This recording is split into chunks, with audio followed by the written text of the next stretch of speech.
West Africa Network for Peace Building is warning of some increased activities of extremists in some parts of the country. There's more in this report. The 17th General Assembly of the West African Network for Peace Building, WANEP, took place on March 21st in Accra.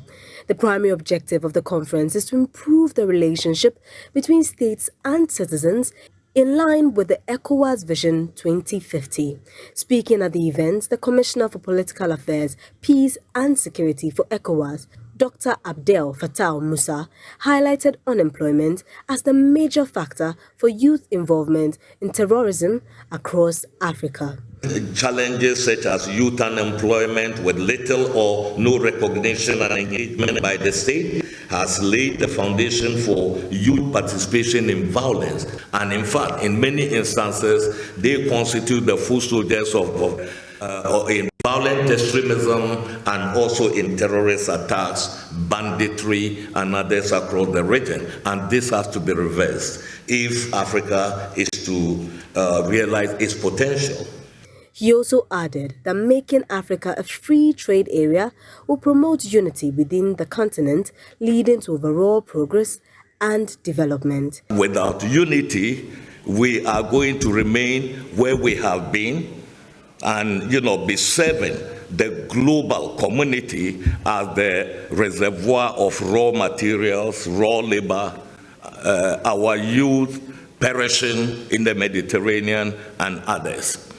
This is going to be the fate if we do not move issues like the Africa Continental Free Trade Area, the Africa Standby Force, to take a serious decision to make sure that African problems are resolved with African solutions. Speaking in an interview with journalists, the Executive Director of WANEP, Dr. Chukwuemeka Eze, says the only way Africa can progress is by having a borderless market structure. In West Africa, for example, you know how some group of persons gathered in Berlin in 1814 and divided Africa. There are many cousins of yours as a Ghanaian who are in Togo. Not for their choice, but just because a border was created. Africa should be a borderless single market for the people of Africa.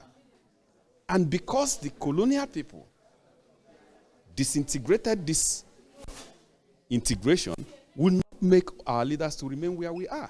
It is important to begin a conversation on how to make Africa a one single market. That's the only way Africa can progress. And by so doing, we begin to challenge ourselves to produce that which we need. This year's conference is expected to streamline strategies towards achieving ECOWAS Vision 2050, with the aim of improving the relationship between states and its citizens in West Africa. Esther Nkrumah's report, read to you.